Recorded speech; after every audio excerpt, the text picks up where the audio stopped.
Hi, and welcome back to Food Farms and Chefs. And I'm very excited because it's one of my favorite places to visit to bring you the joy of Tubby Robot and one of its co owners, Chris Macguire, onto Food Farms and Chefs. Chris, welcome to our show. Hi, thank you so much for having me. I'm excited to be here. I mean, I know that I'm one of your familiar, like especially when I was, in Roxborough very often, and Manayunk. You are obviously familiar with my face. Whether or not you remember my order that I usually my go-to order is another thing entirely, but I know that you change up your flavors all the time. But before I jump ahead, I know you weren't initially in the culinary world. You had a previous career. So what were you doing before and how did you get into owning and running Tubby Robot?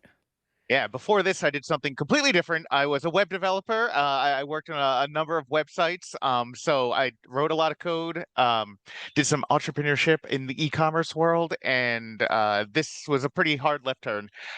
But basically came across this because I came to a point where it's like, all right, I've saved up a bunch of money. I can kind of do whatever I want with my life. What do I want to do with my life? And it had to be something. I was like, well, it's going to be my two favorite things are ice cream and video games.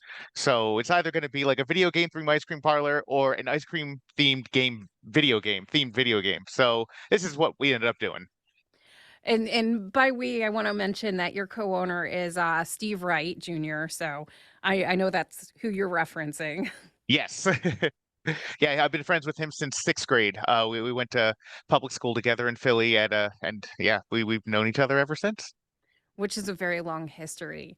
And ice cream itself has a very long history in the country, but I know Gene has a love of one particular brand that teaches people how to make ice cream. So he knows a little bit more about the ins and outs of the whole process. So I don't know if he wants to jump in and you guys can and go toe to toe with how you came about creating the flavors and learning. Certainly. Well, sure. I mean, obviously, everyone has that desire. I'm going to make ice cream, and we maybe made it in elementary school with an old-fashioned hand crank system, and it's a very simple thing, and it is far from a very simple thing.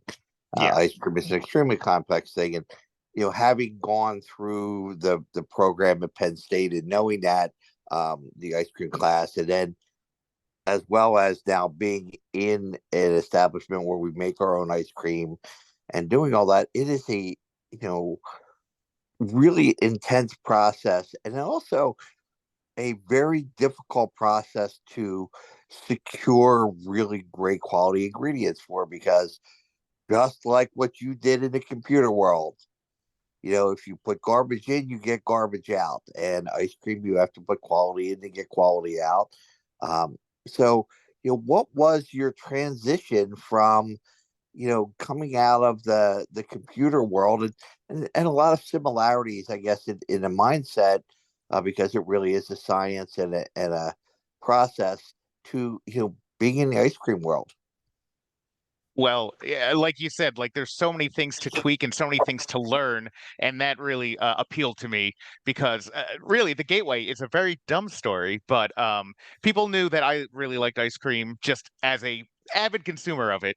So for my wedding, we got two ice cream makers, and one was just like a frozen bowl thing, and the other was like this thing you're supposed to roll around, and we didn't use them for months. It was like, okay, cool. We got married, life is busy. And then one day my wife took out one of the ice cream makers. She's like, all right, we're going to try to make some ice cream. And we're like, okay, we made some recipe and it came out and it was awful. It was really bad. And I was like, oh my God, this sucks. I need to learn more and keep tweaking it. And kind of like every night, just kept pounding away, tweaking the recipe, changing how we were doing, and eventually got to something that we were proud to like give to people. Well, and I know one of everybody has a gimmick. I mean, at Penn State, the creamery obviously has ice cream with a just extraordinary fat content that, like anything, the more fat you add, the more enjoyable it's going to be, oftentimes. But you really also have the ability to make some incredible ice creams and vegan products and things like that without all that fat content. So you were able to skip a lot of the trends or the little cheats that some places do, and get into that. So you really had to understand the science. Did you go and take a class online or do any of that? Yes, really the only formal instruction I've ever had in it, me and Steve, we went to take a seminar from this gentleman named Malcolm Stogo, who is considered one of, I guess, the forefathers of American ice cream. He's his claim to fame, at least as he puts it, he is the inventor of cookies and cream as a flavor, and he's octogenarian. He gives seminars in his basement in North New Jersey.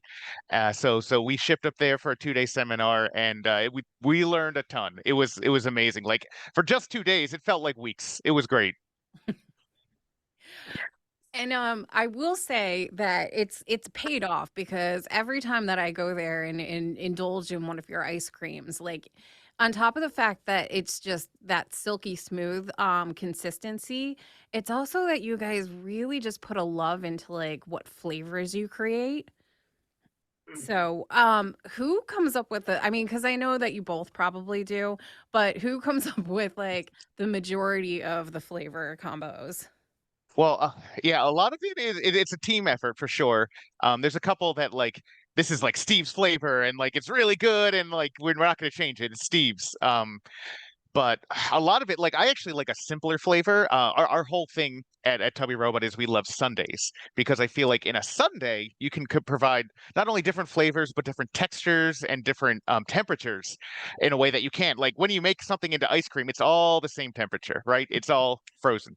But you add that with like a gooey brownie or a crispy waffle and gooey hot fudge or homemade caramel sauce. Like that's where I think magic happens. So I like to start with like we love the basics. I love, your vanillas, your chocolates, your mint chocolate chip is my perennial like kind of favorite growing up.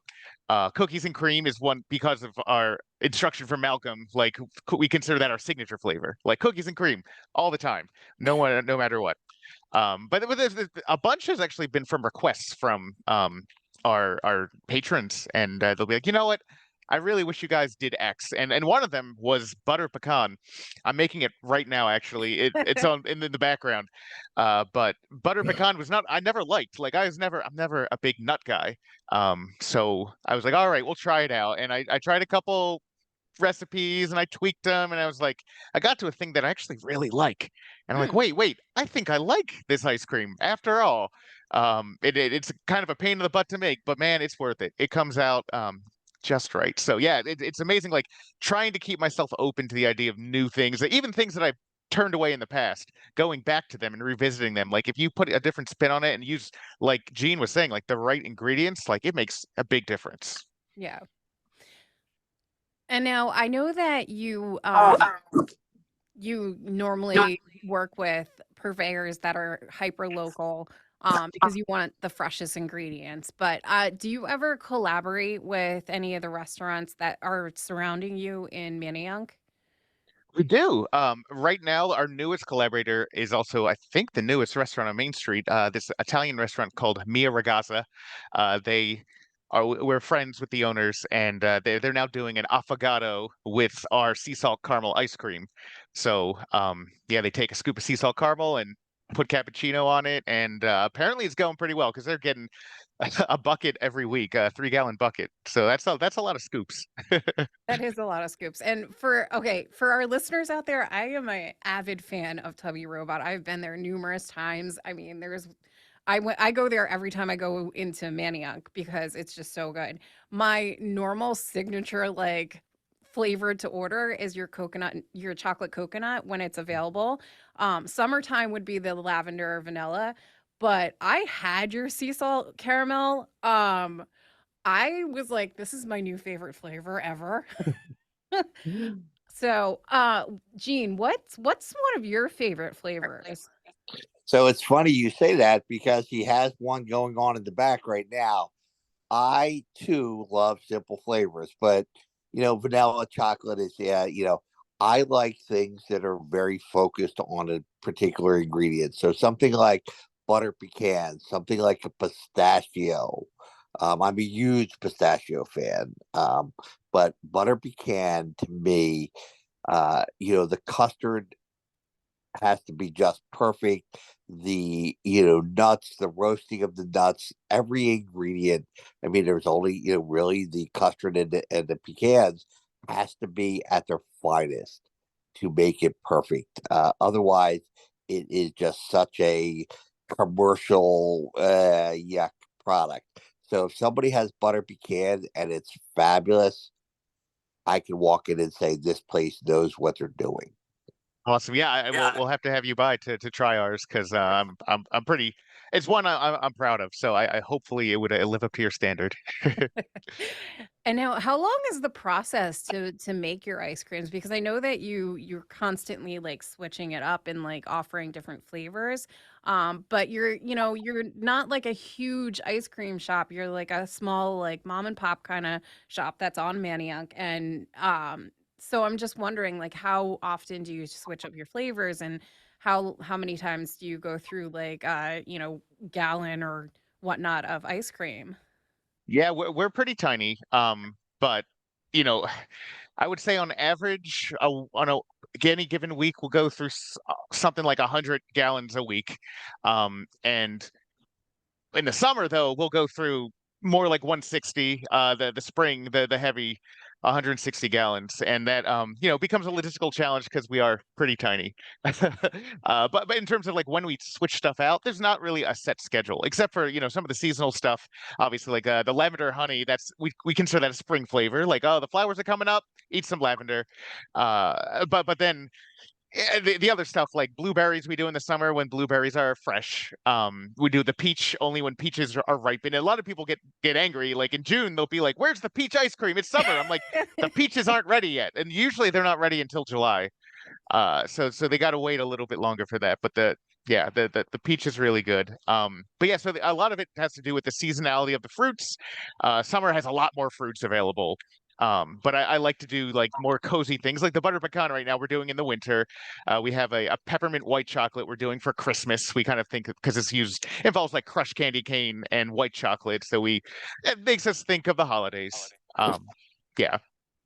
Yeah. Yeah, it's funny you say that because my first foray into making ice cream at home many years ago was exactly that, a decadent white custard with crushed candy cane and a little bit of white chocolate. And I just Oh. this would go, we had this at other places and variations of this, and can you just crush up some candy canes and got out the rolling pin and then mortar and pestle and crushed up some candy canes. And to me, I mean, obviously, as you know, it's all about that custard, what you're putting in there, and then finding the ingredients for that. But yeah, it's as soon as you said that, I'm like, okay, I might have to be taking a trip out this week. Yeah, no, yeah, so the peppermint white chocolate. I'm glad to hear that because like I don't see it a lot, but yeah, people love that, and it's funny like when you do small scale, like we were using the mortar and pestle to crunch it up, but when you're doing like a 6 gallon batch, that gets pretty old pretty fast.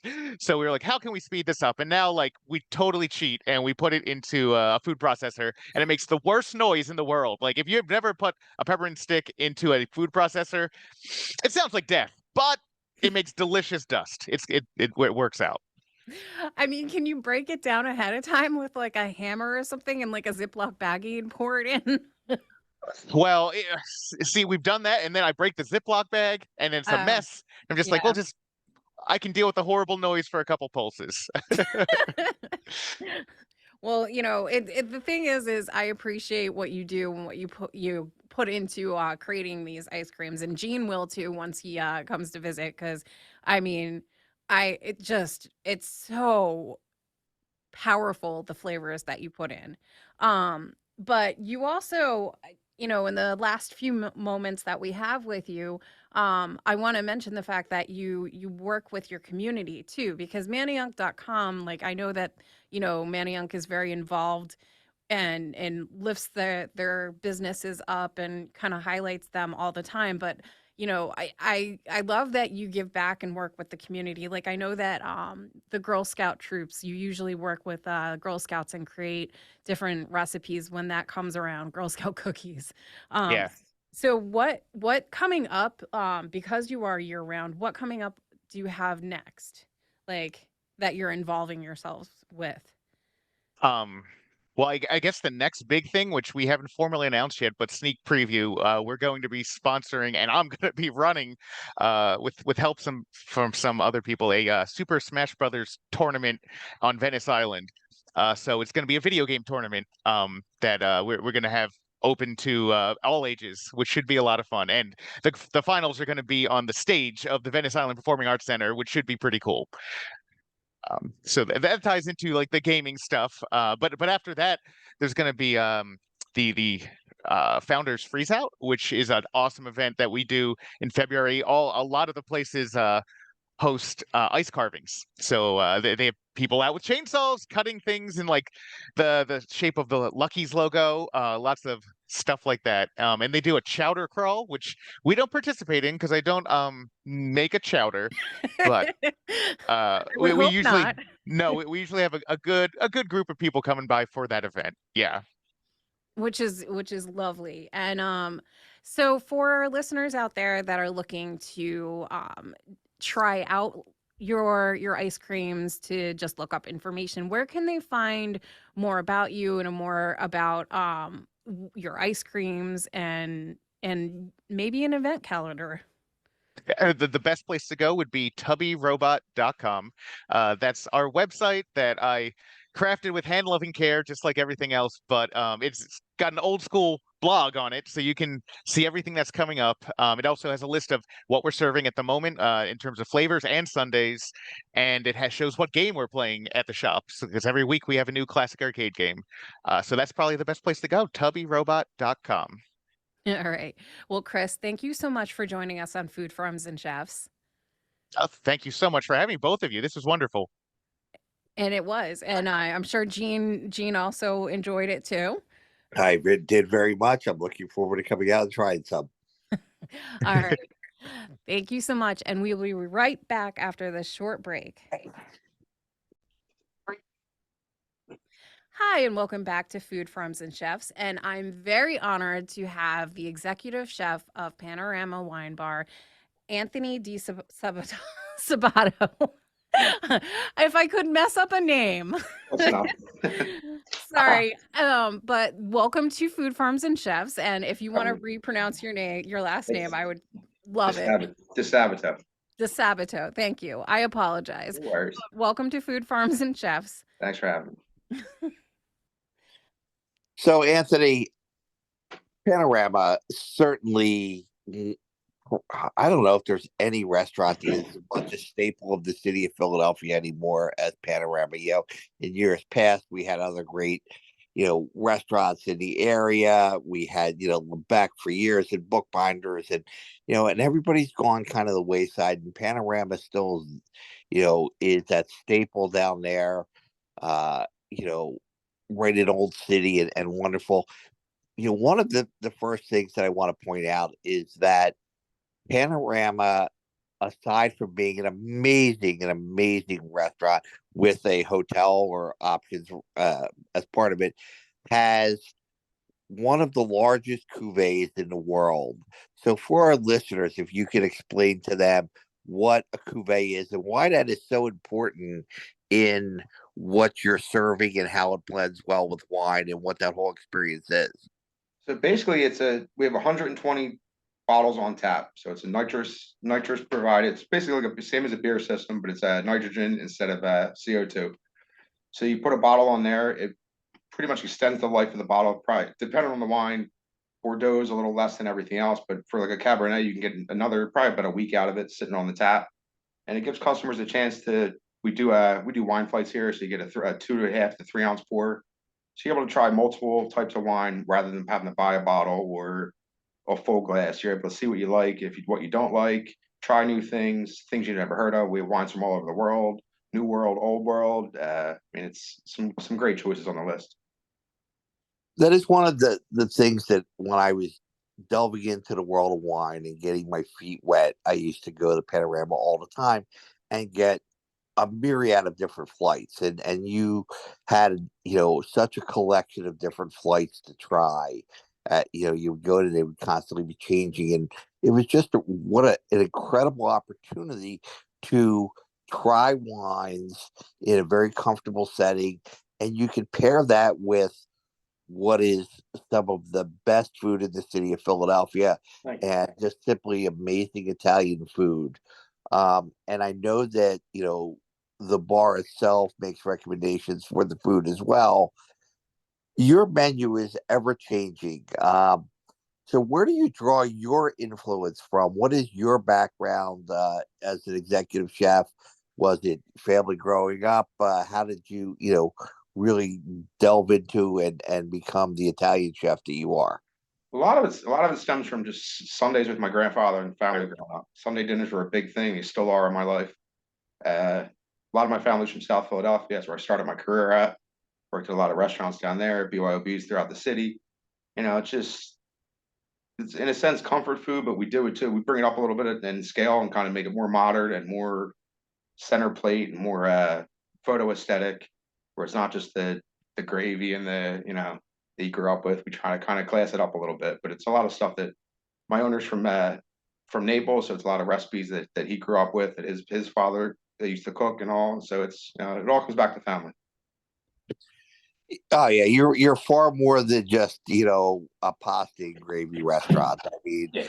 your menu is very intense and features everything from, handmade tortellinis and broth to, classic zupas to, all the way into desserts. But, you know, growing up in South Philadelphia, you obviously took on learning lessons quite well, because your menu is not just one particular region of Italy, like many households grow up on. So you really had to go out and venture and learn a little bit more about the different regions. Because for, people who don't know, Italy, depending on whether you're in the north or south, the foods are in central. The foods are so different. Not Um, even, not even just the region. You can go to a town in Italy and go a block away from another restaurant, and it's the same dish done a slight different way, and it could blow it out of the water. And it's just that one little touch or one little twist to it that just makes it you build on top of it. So that being said, when you came on board, and Panorama has been around a long time, so it's gone through a few executive chefs through its career. What are the little touches that you brought in? What were the signatures that you added to the menu?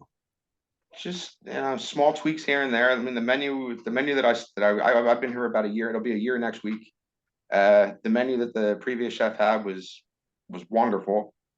It's very popular with our customers. So I didn't want to change a lot of things. I kind of wanted to just put a little touch here and there, small things, just to put my kind of like my mark on it a little bit.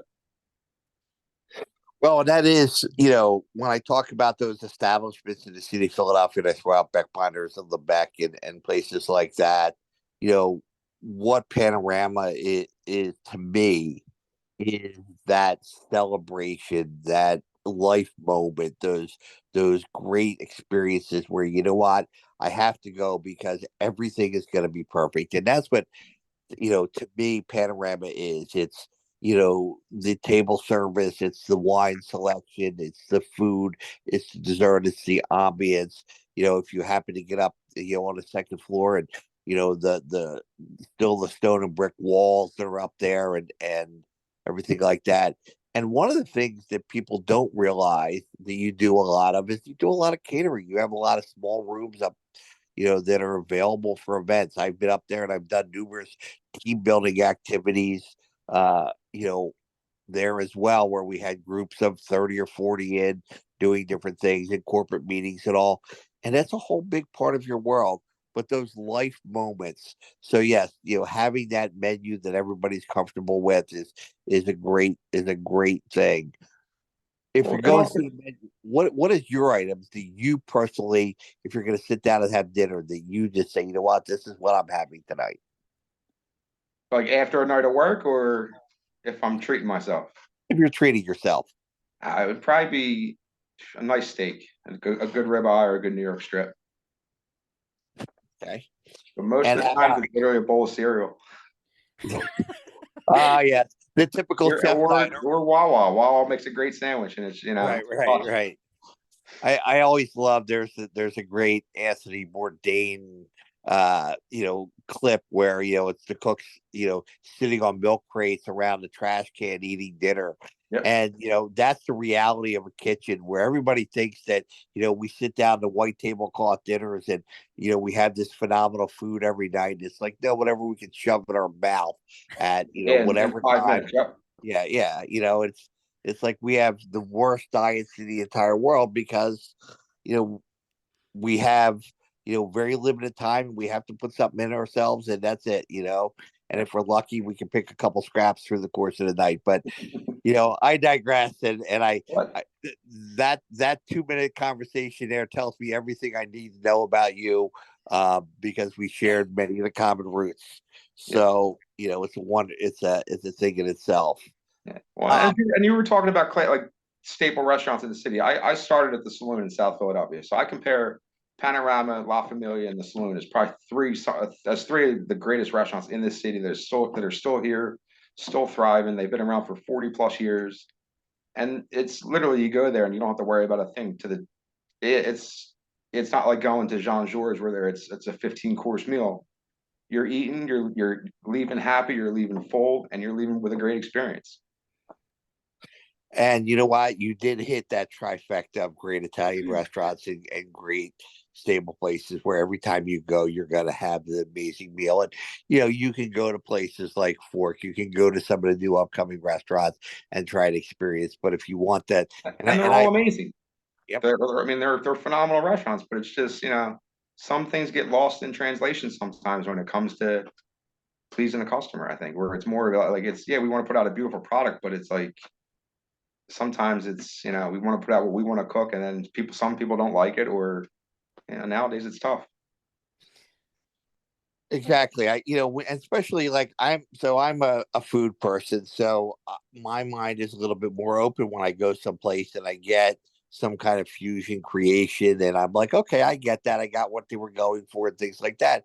But if I'm taking family out that may not have the same background as me or the same, understanding of food or the same palate, it is a risk when you go to particular restaurants because you want them to enjoy that evening. They have to have a great time for the night to be perfect. And, Panorama and La Familia and the Saloon are all places you could do that.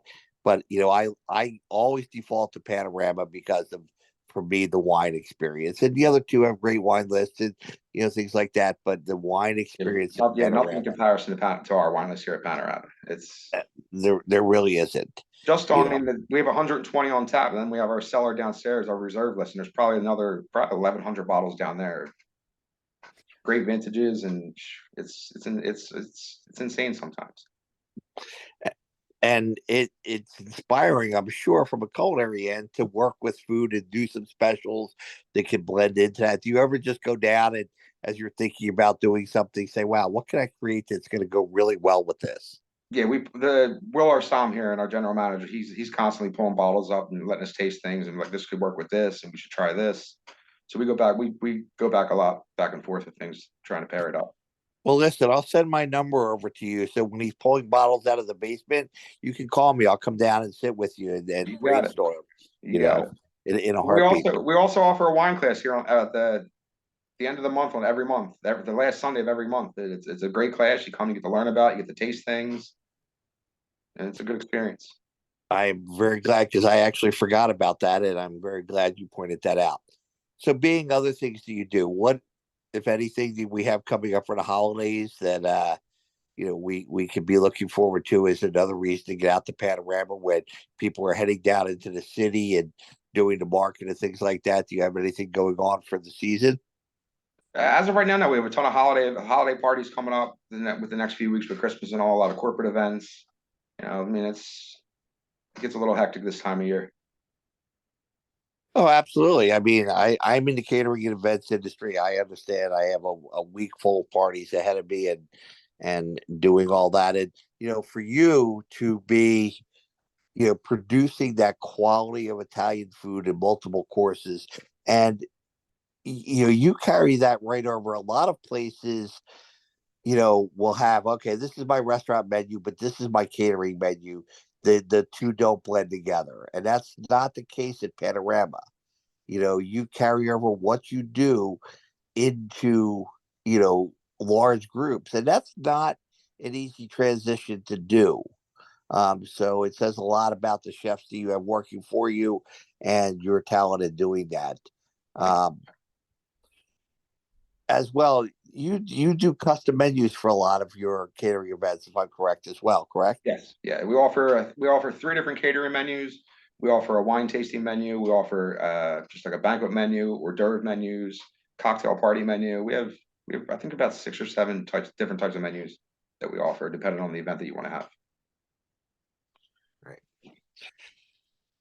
So when we get into cooking Italian food, obviously we have, regions where we have very high in meats, we have fish, we have obviously the fresh pastas and stuff. What are some of your favorite things to make?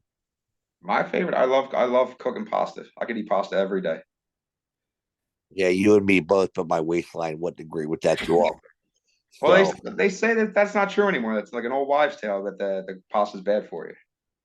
I never said it was bad for you. I just said, I eat so much of it that it's, see, because if something's good, I don't necessarily want to stop. It's, and as you know, as Italians and growing up and things like that, that I'm not Italian, but the friends I have, you go to their house for Christmas and the wife or grandmother is oh, you just stopped over for dinner. Here, let me make a lasagna and some 7 courses ziti. come out. Yep. Yeah, and it's like, oh, okay. I just was really like hoping for like a couple pieces of cheese and and a little charcuterie. 9 courses later, Yep. that is what Italian food is. But that hospitality is a fabulous thing.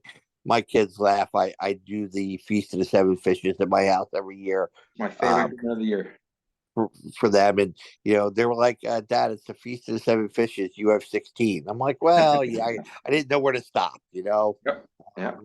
And I actually combine mine with, there's a Polish tradition called kuchi or kuchia, and it's a fish, it's a meatless dinner, and I do mine, so I combine the two together. That's where we get so many of them doing that. But yes, it's a fabulous. So do you do the Feast of the Seven Fishes at your house or any of those courses at the restaurant?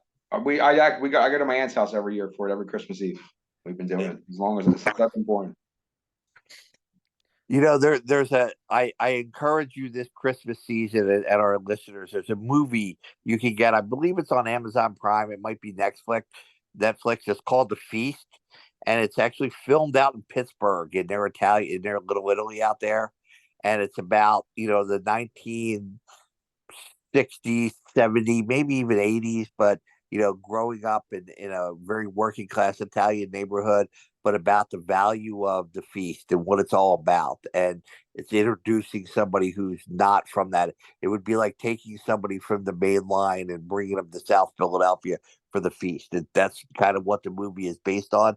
Watch this; you'll be truly, truly inspired by it. It's a fabulous movie. Yeah, Um, I mean, it's not like we're eating lobsters and langostinos. I mean, it's literally you're taking cheap cuts of fish and smelts, and you're taking inexpensive products and turn it into literally a feast.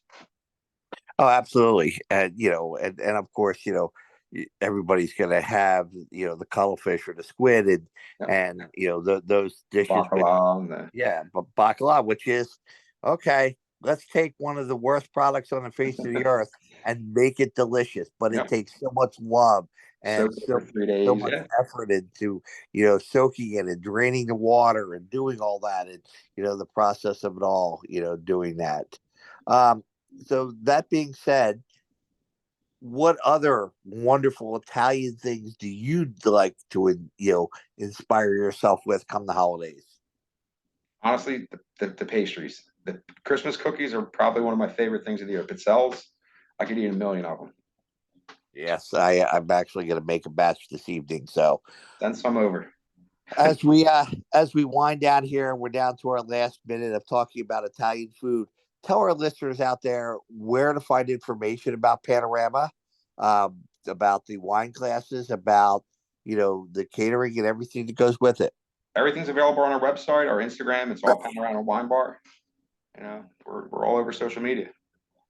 Yes, you truly are, and located in the heart of Old City. What an amazing establishment. And if you have out of town guests coming, inquiring about staying right there, what a wonderful opportunity for people if you need to put people up, and also for good corporate meetings and special events. The spaces there at Panorama are absolutely fabulous. As I said, I've been here many times for many different corporations. Most of them have been in pharmaceutical or things like that. And every time that I get asked to come down and do a corporate team building at Panorama, I will make that work on my schedule because I know the food is going to be absolutely amazing. And right now with the hotel, we partnered up. We're actually offering a dine and stay package. So you can book a night, you get a free dinner, a 3-course dinner included in your stay. We also have the wine cellar downstairs available for private events. We have 2 other private event rooms plus the corporate rooms upstairs. Ton of space. I love that dine and stay program because I think that's what a great night to spend in the city of Philadelphia, to take a show, have dinner at Panorama, spend the night in the city. Absolutely. Especially being a block away from Penn's Landing. They just put the Christmas tree up the other night and had the fireworks. It's a lot of things to see around here. Yep. Thank you so much for joining us and sharing Panorama with our listeners. I can't say enough about the establishment. It is certainly one of my favorite places to go in the city of Philadelphia. I appreciate it. And thank you. And I have been to your establishment since you've been the executive chef. Trust me, there was never a beat missed. So I appreciate it. Look forward to seeing you soon. Talk to you. Thank you. Have a good one. And we will be right back after this short break. Hi, and welcome back to Food Farms and Chefs. And I'm very happy to bring on the chef and co-owner, I should say, of, I know, right? Of Rooted Rotisserie in Baltimore, Maryland. Chef Joseph Burton. Welcome to the show. How you doing? Thank you. Thanks for having me. No problem. Thank you for joining us. Absolutely. So, I do know that you have a history in the culinary world and you've worked actually under some remarkable names. But what is your history? Did you go to school for becoming a chef, or, did you learn on hand, or just a combination? Uh, Actually, a little of both. I started off in in the house with my aunt. So my aunt was originally a Baltimore City public school principal, and by the time I was born, she was retiring. So my whole life I knew her as being retired, and she took up professional baking as a hobby after she retired. So my mom would drop me off with her in the morning, and we would bake and make soups and all these sorts of things that she would harvest the vegetables from her gardens that she had. She had 3 garden plots at Drew Hill Park in Baltimore City. So after school, we would go to the garden, weed, pick vegetables, plant vegetables, and kind of distribute them throughout the family. And we would come back to our house and make soups and things like that from the vegetables that we harvested. So my interest kind of got sparked there, and I ended up taking on formal education at the University of Maryland, Eastern Shore. I was a hotel restaurant management major, and that's where everything kind of started. That's where my basis and love for cooking really began.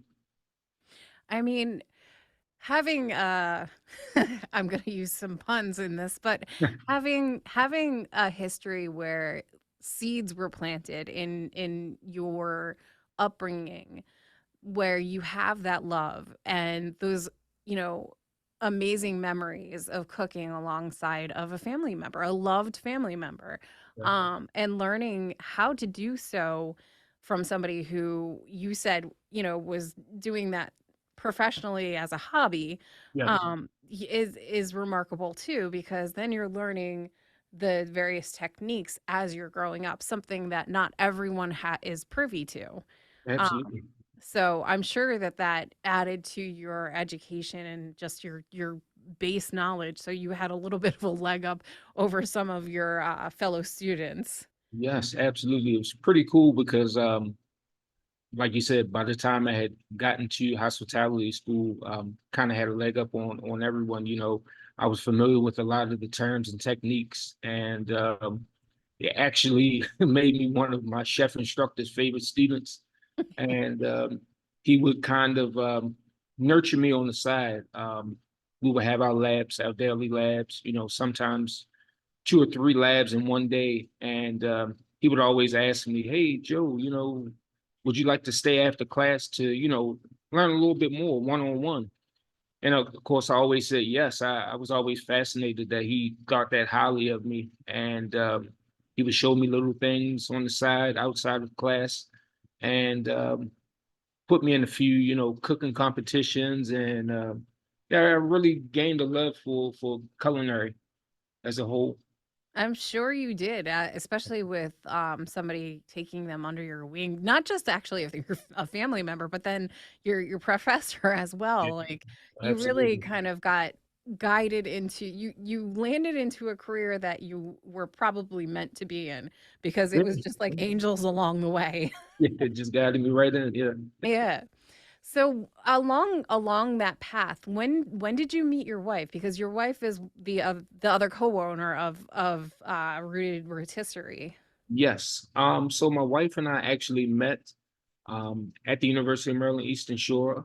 We were actually in the same major.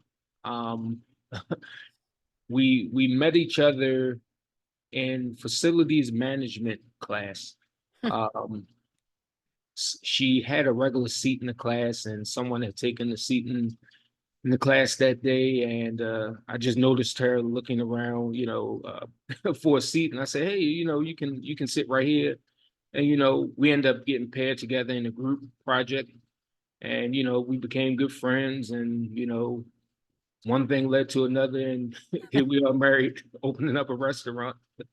Exactly. Now, her career path, I know she worked for Marriott. Yes, You, I know, have Foreman Wolf's Johnny's downstairs yes, behind behind you, and also Giada De Laurentiis, her yeah, Italian, GDL Italian place, yes.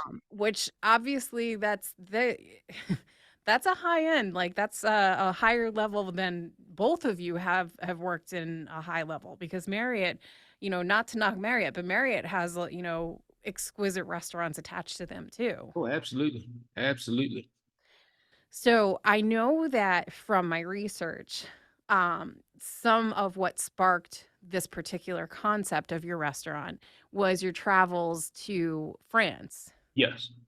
Um, so what was it about the cuisine in there? I mean, aside from the fact that French cuisine is absolutely delicious because it's loaded with butter and fats and just like flavor out on top of flavor, with the proteins and everything else. And but what was it like, I'm not trying to talk about my love of French cuisine.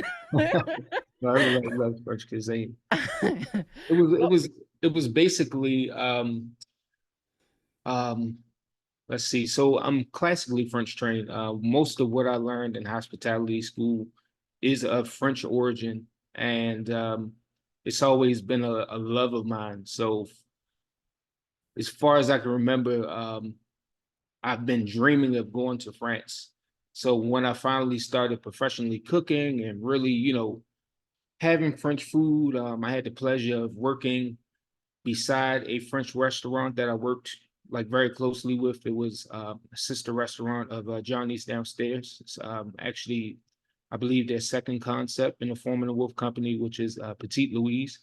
So I always, would go back and forth, pick the chef's brains there, and come back and, cook American food. um, but when we finally got a chance to go to France, like everything really changed for me. Like I said, I've been cooking French style food for years, learning the techniques for years, but actually being there on the soil, like hearing the language spoken, seeing how people move day to day, seeing just how massive the food scene is there, really sparked a lot of joy for me. Like France bakes over 75% of their bread locally. I mean, you can go to each place, and get the bread from these bakers personally. Whereas we're here in the United States, you might not know where it's coming from. You might go to a grocery store, pick up a loaf of bread, go home and eat it, say that was delicious. But in France, you can actually go to each boulangerie or bakery and, get these different styles of bread and even, maybe even meet the baker. So having that opportunity to go to France and actually taste the actual authentic food and see what they do really, really sparked a lot of interest in opening a restaurant um, with that French culture as a basis. Um, I can remember my wife and I traveling there, and we went to the Sunday market in the Bastille area of Paris.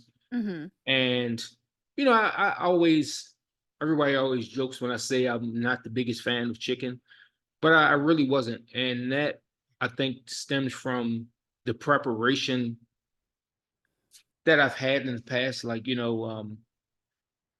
really didn't grab me. But, you know, but when I went to Paris, we walked past the French style rotisserie. And, number one, I was fascinated with the fact that they had a full on rotisserie under a tent on the street in Paris. I thought that was pretty cool, seeing the birds spin.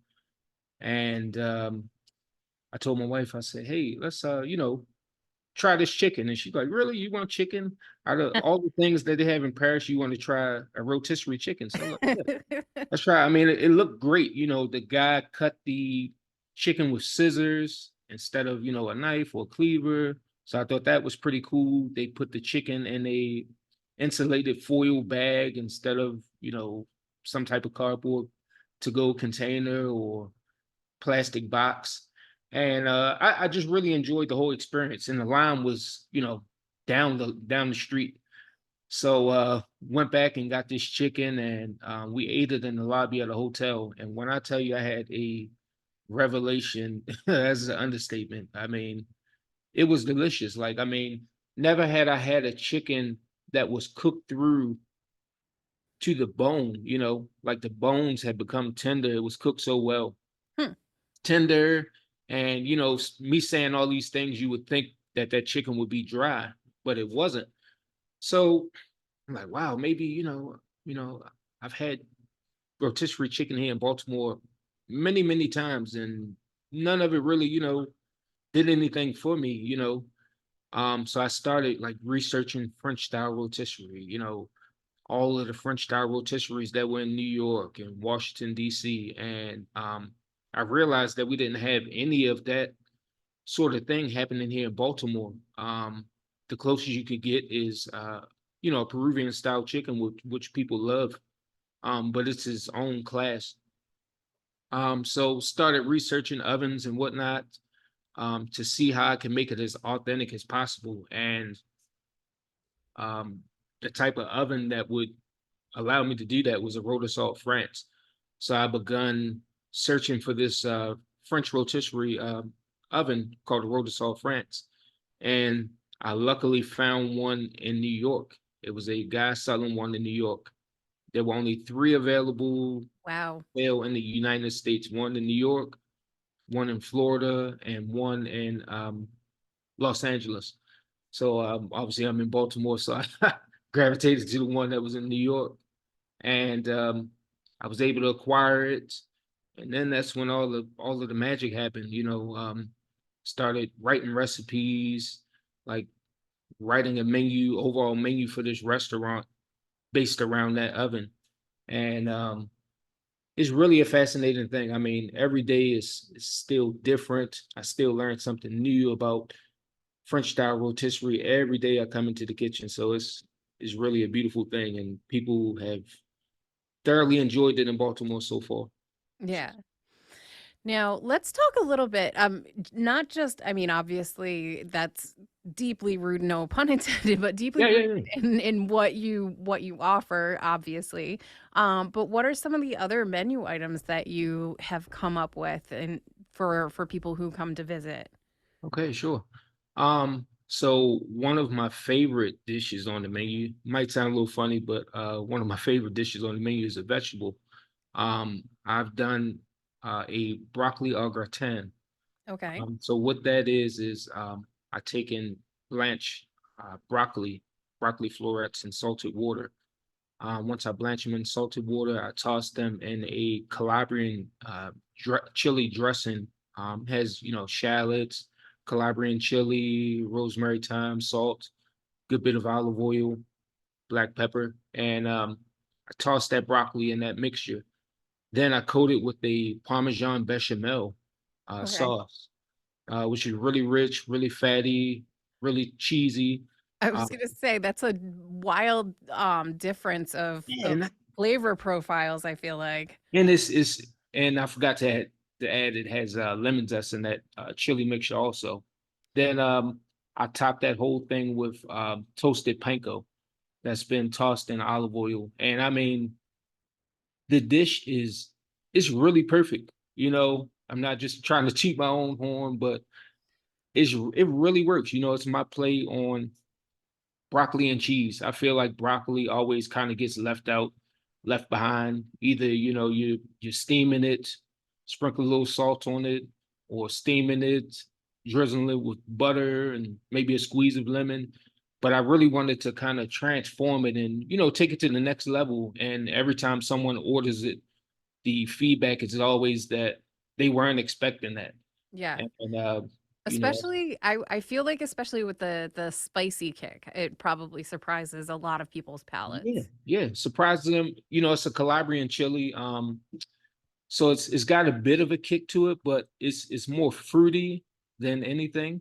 So it's really like, a flavor people haven't really experienced too often, unless you've come across it at some point in time. But that's one of my number one favorite dishes here. But other than that, I have a duck confit on the menu that is very classic French. Um, it's a dish that is really, really close to my heart. I love everything about it. When we're in Paris, I try not to eat it as a meal for the duration of time we're there, but it's kind of hard not to. But we have that. We serve it with a kale Caesar. Okay. We have a Latticino kale Caesar, um, toasted brioche, croutons, good Parmesan cheese, and potato au gratin. Which Uh, again, you get your carbs in that yeah, like gooey, cheesy kind of filling. And I yes, mean, for French foods, that's very comforting. yeah, very confident. Yeah. A lot of butter, a lot of fat. Of course, which means it tastes really good. It's not exactly healthy, but it's gonna taste amazing. Yes, yes. And And I, to, I'm yeah. sorry, go ahead. I'm sorry. Oh no, I was gonna say we only have a couple of minutes left, so I just wanted to try to go over, the fact that you guys have offer like small plates and, whereas then there's shareables or larger plates in your restaurant and, just like some of the available hours because, that you're open just because I know most restaurants kind of have their day off on Mondays. Yeah, yeah, So, what, I do. when's your availability and, what can people look forward to, for the holiday season? Okay, yeah. So we're open from Wednesday through Sunday from 4 p.m. until 9 p.m. We're located at 1116 Holland Street in Baltimore, Maryland. Um, we like to call ourselves a family style restaurant. The restaurant is created to feel like my family's living room or dining room growing up. So we wanted to feel like you're right at home. So a lot of people get that from walking through the doors, a lot of personal touches, family photos and things like that. So everything here is shareable. Except for, I mean, the large plates are shareable if you're willing to, but if you come in and want to get whole chicken sides, things like that, create a whole spread on the table and feed 4 people comfortably. That's what we do here. And you can also find photos of food on our Instagram page, which is Rooted Rotisserie. Also on our website, rootedrotisserie.com. So as far as the holiday season, we do have something very special planned that we haven't really released information on yet, but we're planning on doing a brunch, a Christmas Eve brunch, and I'm just pulling out all of the stops. So if you guys are in Baltimore, Christmas Eve, want to catch some brunch, this is the place to be. Absolutely. All right. Well, thank you so much for joining us on the show. Yes, thank you for And having me. I will hopefully get a chance to check out your restaurant. Yes, I would love it. Yeah. All right. And on that note, everyone have a lovely Tuesday evening and just join us every single week for a new episode of Food Farms and Chefs. Thank you. Take care.